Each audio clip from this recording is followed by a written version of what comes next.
Né en 1982, Mathieu Falcone vit en Provence. Son premier roman, Un bon samaritain, est paru aux éditions Gallimard en 2018. Il publie aujourd'hui Campagne aux éditions Albin Michel.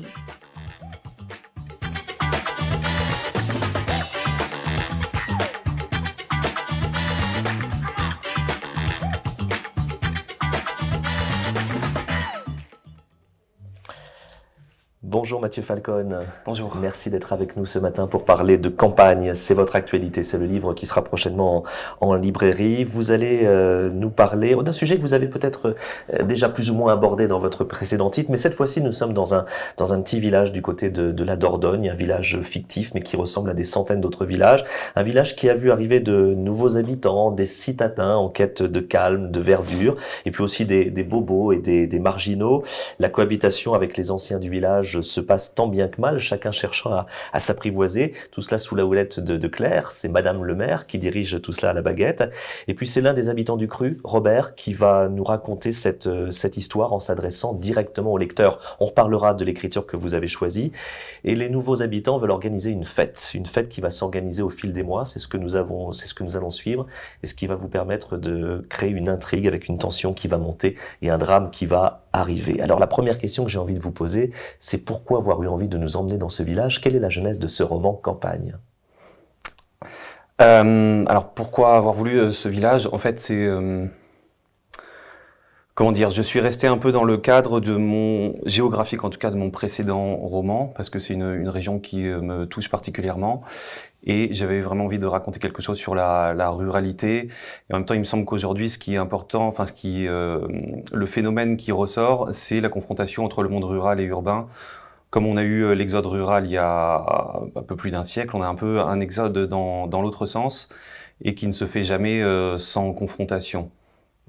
Dans Le Bon Samaritain, votre précédent titre, vous nous parliez justement déjà de ces échanges de population, de ces mélanges de population dans des zones rurales. Qu'est-ce qui vous touche dans ces villages ancestraux?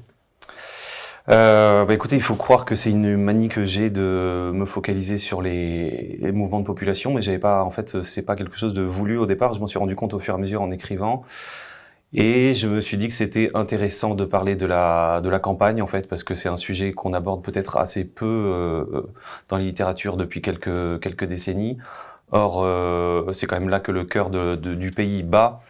Et en fait, il y a vraiment une différence de rythme entre la ville et la campagne. C'est-à-dire que dans la campagne, tout est beaucoup plus lent, on vit encore au rythme des saisons, de la nature, ce qui est beaucoup moins le cas dans les villes où on est quand même dans quelque chose de beaucoup plus artificiel. Et donc c'est vraiment cette confrontation entre ces deux mondes que j'ai trouvé intéressante. Je l'ai dit, à un moment, il va y avoir un drame qui va se nouer, et puis il y a Robert qui nous parle, jusqu'à cette saloperie qui nous est tombée dessus, on ne peut pas le dire autrement, ça nous a abrutis de tristesse. Dire que cela a eu un effet profond sur l'âme et sur l'intelligence, c'est encore autre chose, un pas que je ne franchirai pas. Laissez-moi vous dire un peu toute l'affaire, si vous avez le temps. Et à plusieurs reprises dans le roman, le narrateur Robert va s'adresser directement au lecteur. Pourquoi aviez-vous besoin de ce type d'écriture lorsqu'on a préparé cet entretien? C'est ce que je vous ai dit, à certains moments j'avais l'impression d'être à la veillée devant la cheminée avec Robert qui nous racontait cette histoire. Là aussi c'était pour essayer de se rapprocher au plus près de ce que pouvaient être les campagnes autrefois?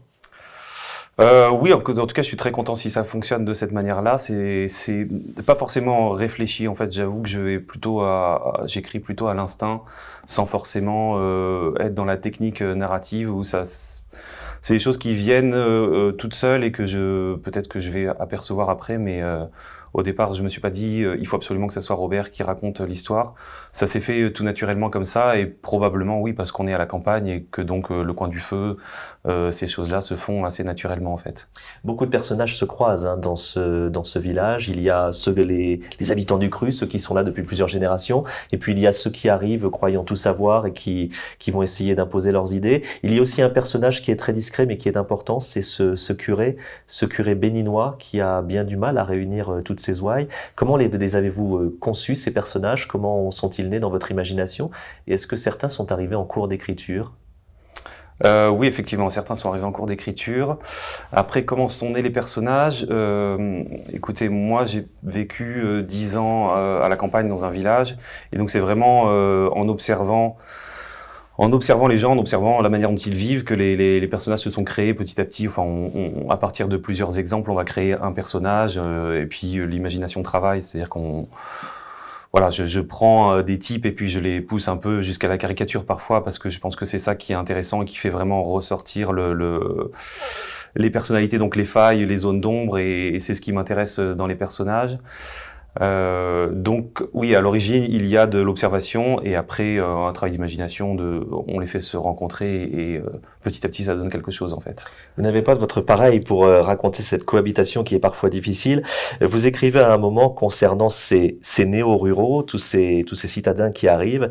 Ils ont des visions, ils ont des vertus. La plupart sont allés à l'école républicaine. Un certain nombre est allé à l'université ou dans quelque école redoutable. Ils ont vu de l'art, absorbé de la culture, passer en revue les médias, et nous ici n'avons rien que la terre. Ils ont parfois des idées arrêtées sur la manière dont cela devrait se passer, sur la vie telle qu'elle devrait être, sur la direction à donner au pays. Le petit, là où ils sont, et puis le grand, dirigé par Paris, et même tant qu'à faire la planète entière. Certains savent ce qui est bon pour la planète, ce qui ne l'est pas. À les entendre, il n'y aurait qu'à les élire, ils sauraient bien y faire. Il y a une petite critique de notre société contemporaine dans ce que vous écrivez. Oui, un petit peu. Enfin, oui. C'est-à-dire qu'il y a cette chose qui me fascine toujours chez certaines personnes. À les écouter, on a l'impression qu'ils ont tout compris au monde et qu'en fait, c'est assez simple. Il suffit d'écouter ce qu'ils disent et de suivre leurs enseignements. Et j'ai remarqué qu'effectivement, quand on va vraiment dans la campagne, les gens ont une grande humilité parce que ça fait des siècles qu'ils sont là, qu'ils travaillent la terre, et je pense que le travail d'être confronté à la nature, ça rend humble. En revanche, il y a d'autres personnes qui sont passées effectivement par l'école, par l'université, etc., et qui reviennent et qui ont le sentiment qu'ils sont capables d'apprendre la vie aux autres, en fait. Et donc c'est cet aspect-là que j'aime bien un peu titiller parce que il y a quelques grotesques dedans en fait. Alors j'ajoute, puisque vous écrivez aussi, les hippies, ils nous ont déjà fait chier, mais ils savaient encore distinguer un champ de luzerne d'une prairie en jachère. Ces jeunes cons-là, ils ne savent plus rien. Ils te parlent de défendre la terre, mais ils confondent un chêne et un peuplier. Ils ne savent pas où vit le blaireau et qu'ils nous saccagent des cultures tous les ans. Ils te prendraient un chat sauvage pour une chouette et ils n'ont aucune idée du travail qu'on fait. Mais pour donner des conseils, ils sont forts. Ils savent tout sur tout, mais ils n'ont jamais rien fait. Et ils nous bousillent la terre en prétextant la célébrer. C'est cruel parfois, hein. Et donc tout ce petit monde, tous ces néo-ruraux dans ce village où ils s'installent vont vouloir faire une fête. Alors une fête des solidarités. C'est quoi cette fête qu'ils essayent d'organiser ? C'est une grande fête. En fait, il y a quand même aujourd'hui un mouvement, dans le planétaire, enfin, je veux dire occidental, de la lutte pour la Terre. Il faut sauver le monde contre le réchauffement climatique, etc. Ce qui n'est pas forcément critiquable en soi, mais c'est la manière de faire. C'est-à-dire qu'on rencontre aujourd'hui un peu partout des gens qui vont vous expliquer que, effectivement, il faut sauver le monde. Et donc respecter la nature, etc. Et c'est vrai que si vous les confrontez à la nature, en fait, vous les emmenez dans une forêt, vous vous rendez compte qu'ils découvrent un peu le monde et qu'ils ne savent pas ce que c'est réellement. Et donc cette grande fête des solidarités, c'est un petit peu ça. C'est un petit peu les gens de la ville qui décident d'organiser une fête pour sauver la planète, tout en mélangeant un peu tout et n'importe quoi. Et donc ça donne un joyeux bordel finalement. Il y a des passages qui sont assez croustillants parce qu'il y a cette rivalité entre ces habitants qui apprennent à se connaître. On va suivre le montage de cette fête sur plusieurs mois et néanmoins on va sentir une tension poindre, on va sentir un drame arriver. Et puis il y a surtout dans votre écriture des pages d'une très grande sensibilité, d'une très grande poésie. Aussi ça faisait joie ce printemps qui revenait avec ses airs de ne pas y toucher, comme un qui n'ose pas mais qui va quand même y venir finalement, car il a besoin qu'on le mire, qu'on l'accueille. Un jour je te caresse de soleil, je t'envoie des rayons de lumière, le lendemain je rentre dans ma tanière glacée, je fais le moribond, le froid, le pas intéressé, mais c'est semblant.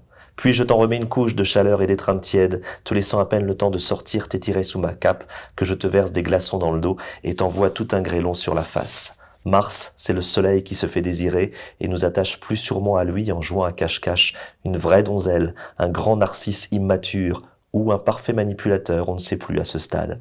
Il te fait espérer, puis il te lâche, jusqu'au moment où tu croiras l'avoir saisi pour de bon, que tu pourras l'éteindre tout un été, et tu croiras que c'est pour la vie, que c'est à jamais, qu'elle ait enfin retrouvé l'éternité. Et quand tu t'y seras bien habitué à sa chaleur égale, elle diminuera sournoisement avant de s'éclipser. Les saisons sont très importantes dans ce roman, et on dit de vous que vous avez une écriture gionesque. Ça vous flatte, ça vous amuse, ça vous énerve qu'on vous compare à Giono? Non, évidemment, ça me flatte. Après, moi-même, je ne me comparerai pas à Giono, que je tiens pour un des plus grands écrivains du dernier siècle. Ce qui me touche vraiment chez Giono, c'est ce côté, ce rapport à la nature, et la capacité qu'il a de recréer une langue et en une phrase, de vous faire un poème, en fait. Ce qui est assez fascinant, enfin, ce qui me touche vraiment dans ses premiers romans, notamment, où chaque phrase est vraiment un poème à lui tout seul. Et il me semble que le travail de la langue et de l'écriture, est important en ça, en fait. C'est-à-dire de créer des images, de créer des métaphores. Moi, c'est vraiment quelque chose qui me touche, en fait. Il y a quelque chose de la poésie. Et je pense que sans ce travail de la langue, ça n'a pas grand intérêt d'écrire, en fait. On l'a dit, il y a un parallèle, ou en tout cas il y a un fil rouge entre Campagne et votre précédent titre, le Bon Samaritain. Ce sont ces néo-ruraux qui viennent s'installer dans des zones rurales. Vous avez envie de continuer sur cette thématique-là, ou vous avez envie de passer à autre chose dans l'avenir? J'avoue que je ne pourrais pas vous répondre pour l'instant sur ce sujet-là. Non, je ne sais pas très bien encore. On se reverra pour le prochain titre. En tout cas, voilà un roman d'une grande intensité, je l'ai dit aussi d'une grande beauté poétique. On y parle du délitement, de la famille, de la transmission, des repères. C'est un roman à la fois féroce et humain, sensible, violent, d'une grande qualité littéraire. Ça s'appelle tout simplement Campagne. C'est votre actualité, Mathieu Falcon, et vous serez en librairie à la fin du mois d'août sous l'étendard Albin Michel. Merci beaucoup d'être passé nous voir ce matin. Et à bientôt donc. Merci beaucoup.